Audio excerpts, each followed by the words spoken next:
Сайн байцгаана уу? Та бүхэнд энэ өдрийн мэндийг хүргэе. Клиник сэтгэл зүйч хонгорцол байна.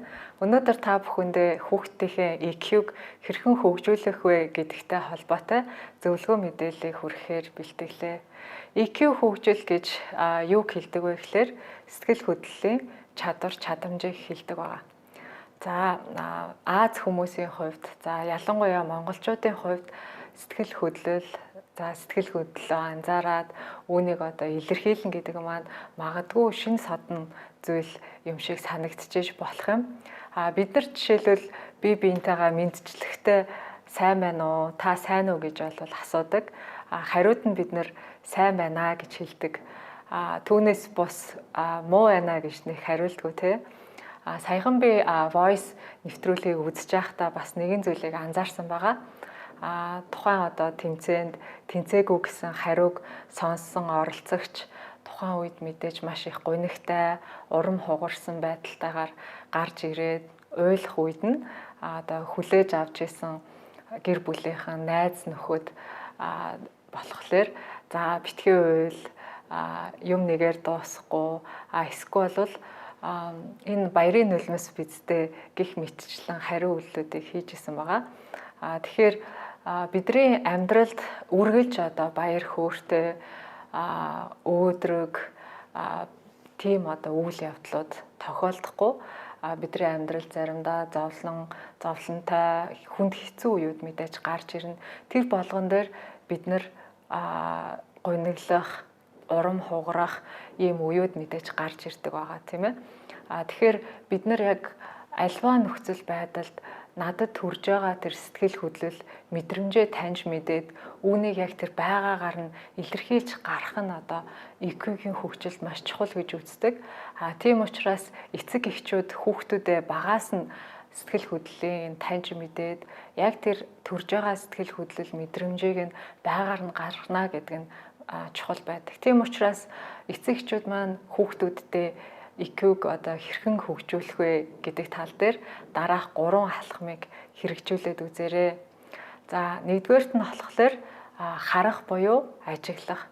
Тэгэхээр хүний сэтгэл хөдлөл, эмоц хамгийн түрүүнд нүүрний хувирлаар нүүрэн дээр хамгийн ил тод байдаг. Тэгэхээр та хүүхдийнхаа тэр царайг, нүрийг маш сайн ажиглаж хараарай.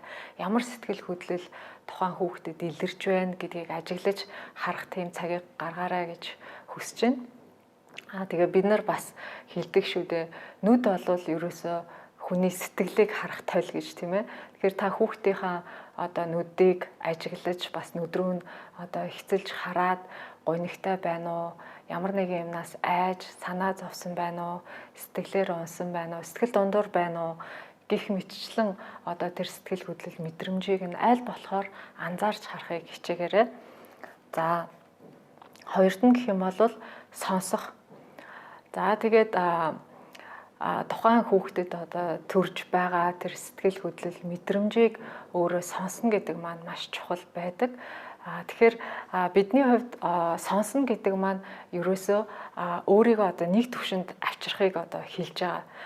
Эцэг эхчүүд маань дийлэнхтэй хүүхдэд тийм ээ миний үгийг дагах ёстой, миний хэлснээр байх ёстой гэдэг байдлаар ханддаг. Энэ нь болохоор хүүхдүүдэд яадаг вэ гэхээр ээж аав илүү эрх мэдэлтэй, надаас илүү том байр суурьтай гэдэг ийм байдлыг авчирдаг.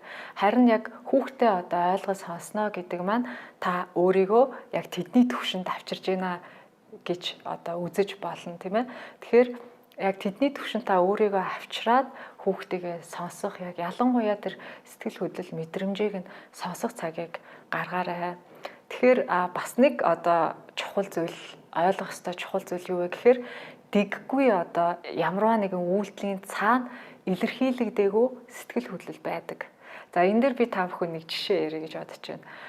Нэгэн ээж хүүхэд нь байн хан дээр юм зураад исэн учраас сэтгэл зүйчэд хандсан байгаа. За тэгээ сэтгэл зүйн зөвлөгөөний явцад яг юу ажиглагдсан бэ гэхээр тухайн ээж байн уцаар ярих үед хүүхэд хан дээр зураг зурдаг байсан гэдэг нь бол ажиглагдсан байгаа.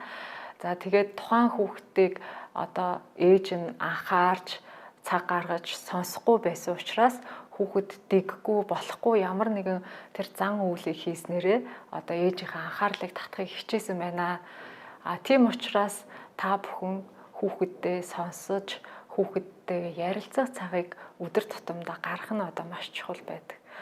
Гурав дахь алхам юу вэ гэхээр үйлдэл хийх тийм ээ. Тэгэхээр та хүүхдтэйгээ сэтгэл хөдлөл, мэдрэмжийг одоо сонсож ойлгож байна гэдгийг илэрхийлэхийн тулд мэдээж таны нүүр царай бас одоо баяртай, бас та тайван, уурлаж бухимдахгүй таны биеийн хилэмж ч гэсэндээ тийм ээ хүүхдээ яг анхаарж байгаа, сонсож байгаа, ойлгож байгаа гэдэг тэр мэдрэмжийг төрүүлэх нь одоо маш чухал байдаг. За тэгээд хүүхэдтэй одоо та зориулж одоо цагийг гаргаж ярилцах хэрэгтэй. За ямар байдлаар та хүүхэдтэйгээ ярилцах цагийг гаргаж болох вэ гэхлээр за жишээлх юм бол та дасгал хийж явах үедээ хүүхэдтэйгээ ярих цагийг гаргаж болно. Өнөөдөр яг чиний хувьд ямар өдөр байв? Чамд яг ямар байв? Тийм ээ? Юу хийсэн бэ? Ямар одоо баяртай бас гонигтай үйл явдал тохиолдсон бэ гэдэг талаар ярилцаж болно.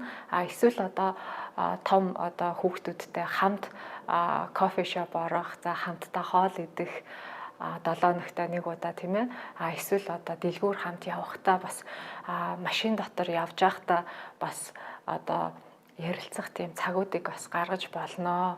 Эсвэл оройн унтахаас өмнө бас ярилцах цагийг та гаргаарай. Тэгээ өдөр тутамдаа хүүхдүүдтэйгээ бид нэр ярилцах тусам хүүхдүүд ямар нэгэн байдлаар болж бүтэхгүй зүйлийг одоо хийхгүй байх тэр гол шалтгаан нөхцөл бүрднэ гэсэн үг. За тэгээд та бүхэнд хүүхдийнхаа IQ-гийн хөгжилд хөрөнгө оруулж цагийг гаргаарай гэж бас уриалж байна. Анхаарал хандуулсан явдал баярлалаа.